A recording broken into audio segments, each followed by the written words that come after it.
नमस्ते एवरीवन। इस वीडियो में हम बात करने वाले हैं principles of user interface design के ऊपर। 10 मार्क का क्वेश्चन एग्जाम में आता है और हमारे पास है 10 प्रिंसिपल्स। सबसे पहला प्रिंसिपल है एस्थेटिकली प्लीजिंग। इसका मतलब ये है कि relevance, simplicity, minimum amount of labels, uncluttered screen. अगर ये सारी चीज़ें हमारे स्क्रीन में प्रेजेंट है तो यूज़र का अपने स्क्रीन के साथ जो कम्युनिकेशन है वो बहुत ज़्यादा स्मूथ हो जाएगा। अब वैसे तो इसका मतलब मैंने इन प्रिंसिपल्स में समझा हुआ है, बट फिर भी इधर इन शॉर्ट समझा देता हूँ क्या होता है। रिलेवेंसी मतलब चीज़ें रिलेवेंट होना, सिंप्लिसिटी मतलब चीज़ें सिंपल होना, सिंपल टू अंडरस्टैंड होना। मिनिमम अमाउंट ऑफ लेबल्स का मतलब जितने लेबल्स चाहिए उतने ही होना। एंड अनक्लटर्ड स्क्रीन का मतलब ये होता है कि अगर सपोज हमारे डेस्कटॉप के ऊपर my computer, network, then documents, ये सारी चीज़ें हैं तो ये यूजफुल चीज़ है, राइट। ये ऐसी चीज़ है जो एक यूज़र को टाइम टू टाइम रिक्वायर होती है, डेली रिक्वायरमेंट वाली चीज़ है, ओके। बट अगर सपोज मैंने डेस्कटॉप के ऊपर अगर 100 एप्लीकेशन ला के रख दिए तो वो यूजफुल नहीं हो गए। मतलब ऐसा नहीं कि रोज यूजर 100 एप्लीकेशन यूज करता होगा, राइट। उसमें से बहुत ज़्यादा एप्लीकेशन कभी यूजर यूज भी नहीं करता होगा। तो इसका मतलब होता है अनक्लटर्ड स्क्रीन।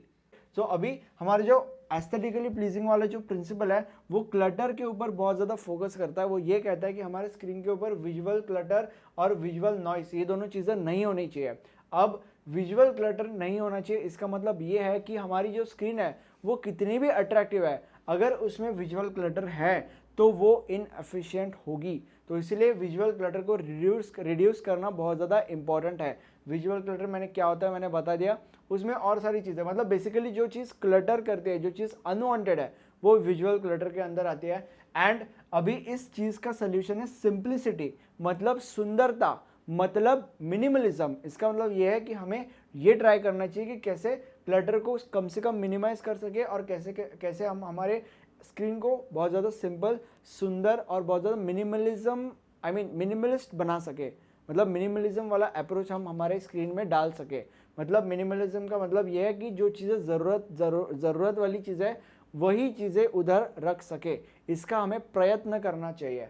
सेकंड, अगले पॉइंट के ऊपर आते हैं, विच इज़ विजुअल नॉइस भी नहीं होना चाहिए। विजुअल नॉइस का मतलब ये होता है कि अनवांटेड इन्फॉर्मेशन, जिस इन्फॉर्मेशन की उधर ज़रूरत नहीं है वो इन्फॉर्मेशन होना, इसको विजुअल नॉइस कहते हैं। एंड उसके साथ अननेसेसरी लाइटिंग्स या unnecessary blinking of lightings etcetera, ये सारी चीज़ें भी आती है। तो विजुअल नॉइस भी वहाँ पे नहीं होना चाहिए। अगला पॉइंट इज कलर कॉन्ट्रास्ट। इसका मतलब ये है कि जो भी विंडोज़ है या जो भी चीज़ें हमारे स्क्रीन के ऊपर, उनका जो कलर कॉन्ट्रास्ट है वो बहुत ज़्यादा अच्छा होना चाहिए। बेसिकली उनमें मैचिंग होनी चाहिए। अगर सपोज एक कलर के साथ आप चल रहे हो, उसी कलर के साथ या उसी कॉम्बिनेशन ऑफ द कलर के साथ आपको बाकी की चीज़ें करनी चाहिए। उसी कलर कॉम्बिनेशन को आपको हर जगह अप्लाई करना चाहिए और वो कलर कॉम्बिनेशन जो है, वो कलर कॉन्ट्रास्ट जो है बहुत ज़्यादा अच्छा होना चाहिए। अगला प्रिंसिपल है क्लैरिटी। क्लैरिटी में 3 पॉइंट्स है। सबसे पहला पॉइंट ये कहता है कि जो भी इंटरफेस है या जो भी उसके एलिमेंट्स है वो बहुत ज़्यादा क्लियर होने चाहिए फ्रॉम विजुअल अपीयरेंस, कॉन्सेप्ट और वर्डिंग। अब इसका मतलब ये क्या है, जो भी एलिमेंट्स होते हैं उनका जो विजुअल अपीयरेंस है वो बहुत ज़्यादा क्लियर होना चाहिए, मतलब शार्प, अच्छे से दिखना चाहिए, बहुत ज़्यादा विजुअल होना चाहिए, दिखना चाहिए अच्छे से, ठीक है। और कॉन्सेप्ट के अकॉर्डिंग वो क्लियर होना चाहिए, मतलब वो क्या कहना चाहता है, क्या कहने की कोशिश कर रहा है, वो एक यूज़र को देखते से समझ जाना चाहिए। एंड उसका जो वर्डिंग्स है वो क्लियर होना चाहिए, मतलब वो क्या उधर लिखा क्या है वो क्लियर होना चाहिए, ठीक है। अब इसका एग्जांपल भी मैं दूंगा। सेकंड पॉइंट इज दैट कि विजुअल एलिमेंट्स जो होते हैं वो यूज़र वर्ल्ड के अकॉर्डिंग होने चाहिए। मतलब इसका एग्जांपल ये है कि फॉर एग्जांपल माय कंप्यूटर का जो आइकन होता है वो कंप्यूटर का ही क्यों होता है, किसी जानवर का क्यों नहीं होता, क्योंकि वो यूज़र वर्ल्ड के अकॉर्डिंग बनाया गया है, ठीक है। उसका वर्डिंग भी क्लियर है, वो कहना क्या चाहता है वो भी क्लियर है, और उसका विजुअल अपीयरेंस भी है, क्लियर है, ठीक है। And the third point is that कि जो टेक्स्ट है वो एरर फ्री होना चाहिए और डिफिकल्ट नहीं होना चाहिए। एरर फ्री मतलब बेसिकली वही, मिस्टेक्स नहीं होनी चाहिए उसमें। एंड डिफिकल्ट नहीं होना चाहिए, इसका मतलब ये है कि उसमें कोई ऐसा वर्ड नहीं होना चाहिए जो बहुत ज़्यादा अंडरस्टैंड करने के लिए डिफिकल्ट है, या बहुत ज़्यादा ऐसा वर्ड है जो जिसका डिक्शनरी मीनिंग देखना पड़े या ऐसा कुछ, ठीक है। मतलब बेसिकली बहुत ज़्यादा डिफिकल्ट वर्ड है ऐसा नहीं होना चाहिए, बहुत सिंपल वर्ड्स वहाँ पे होने चाहिए। फॉर एग्जाम्पल जो ब्रिंजल होता है उसे एग प्लांट भी बोला जाता है, ठीक है। तो अभी जो एग प्लांट है वो बहुत ज़्यादा लोगों को नहीं पता, राइट। उन सब लोगों को ब्रिंजल ही पता है, तो उधर ब्रिंजल ही लिखा हुआ होना चाहिए। मतलब ब्रिंजल एक सिंपल वर्ड है और सब लोगों को पता है वैसा वर्ड है, बट एग प्लांट ऐसा वर्ड है जो सब लोगों को नहीं पता, बहुत कम लोगों को पता है, तो ब्रिंजल उधर लिखना ज़्यादा प्रिफरेबल होगा। Instead of egg plant. अगला प्रिंसिपल है कंसिस्टेंसी। इसका मतलब ये है कि जो सिमिलर कंपोनेंट्स होता है उनका सिमिलर लुक होना चाहिए, उनका सिमिलर यूज होना चाहिए, उनका सिमिलर ऑपरेशन होना चाहिए। मतलब अगर दो सिमिलर एलिमेंट्स है वो थ्रू आउट उनका यूज, उनका लुक और उनका ऑपरेशन सेम होना चाहिए, ठीक है। And second point is that कि same action would be resulting into same result. मतलब अगर सपोज फॉर एग्जांपल वर्ड में हमने कुछ लिखा और उसे हमें बोल्ड करना है तो हम कंट्रोल बी दबाएंगे, तो कंट्रोल बी बेसिकली दबा के हम एक एक्शन ले रहे हैं एंड हमें कंट्रोल बी दबा के वो जो लिखा हुआ है वो बोल्ड होगा, ये ऐसा रिजल्ट मिलेगा, ठीक है। तो अगली बार भी अगर सपोज ये हम एक्शन लेंगे तो उसका रिजल्ट वही हमें मिलना चाहिए, नहीं तो यूजर कंफ्यूज हो जाएगा, ठीक है। And the third point is that कि पोजीशन सेम एवरीवेयर। इसका मतलब ये है कि अगर सपोज एक बटन मैंने कहीं रखा है, आई मीन एक बटन कहीं मैंने लोकेट किया है एक स्क्रीन के अंदर, हर एक स्क्रीन के अंदर अगर वो इंपॉर्टेंट बटन है, I mean most of the time वो बटन मुझे उधर ही लोकेटेड रखना चाहिए, okay. And this is very important. अब ये क्यों होता है, ये प्रिडिक्टेबिलिटी मैंने डिस्कस किया है, ठीक है, तो हम तब देखेंगे इसी वीडियो में ऑफकोर्स।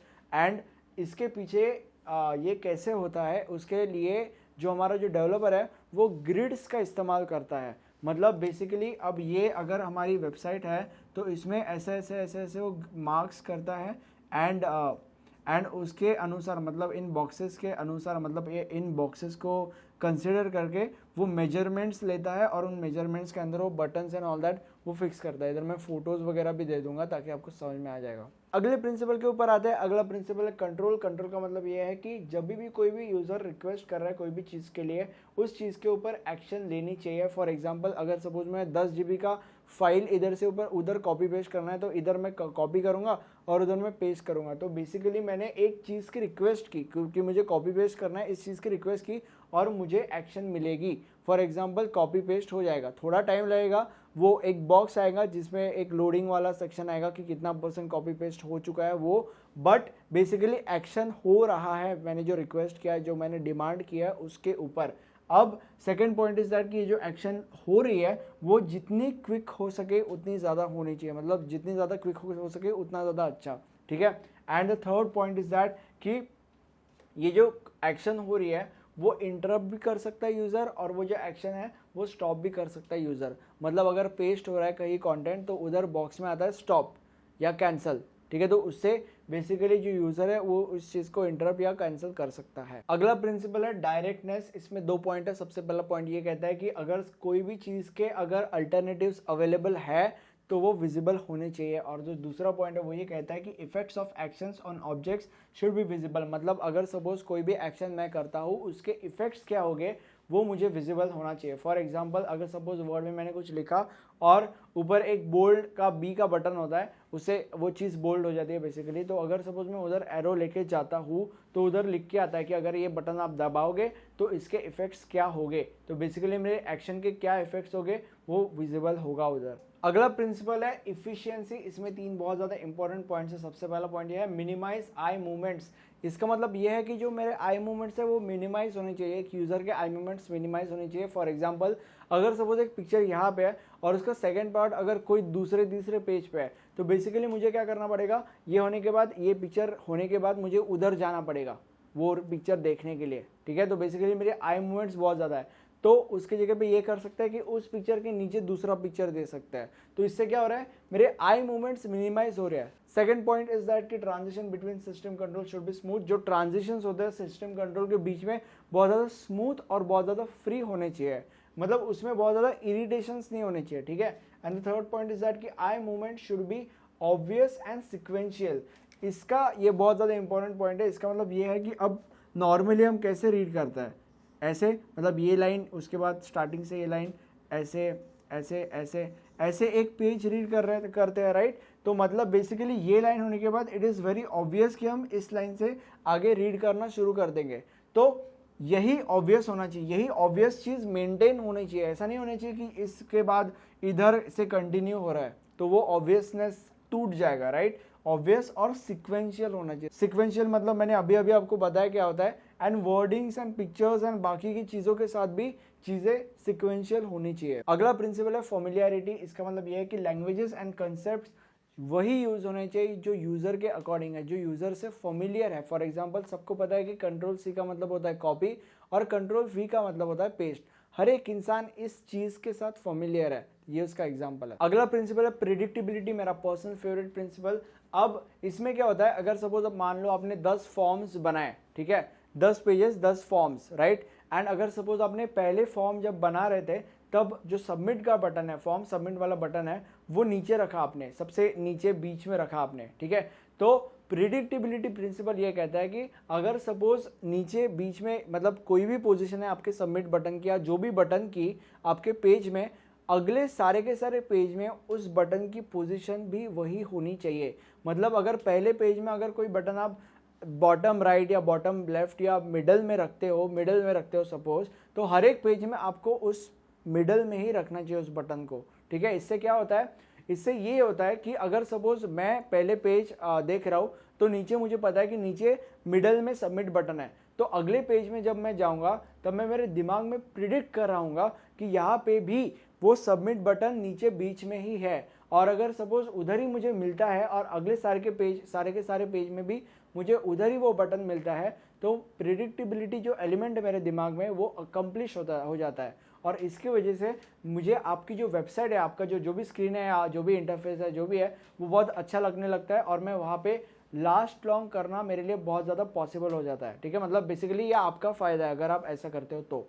रिकवरी, इसका मतलब यह है कि अगर सपोज आप ऐसे ऐसे काम कर रहे हो और बीच में सपोज आपको कोई एरर आ गया, तो आप वापस एक पर्टिकुलर पॉइंट के ऊपर जा सकते हो। मतलब वापस आपको एक पर्टिकुलर पॉइंट के ऊपर रिडायरेक्ट किया जाएगा, जिससे आपका ये फायदा होगा कि आप इस चीज़ को वापस इंप्रूव कर सकते हो या ये एरर कमिट करने से बच सकते हो, ओके।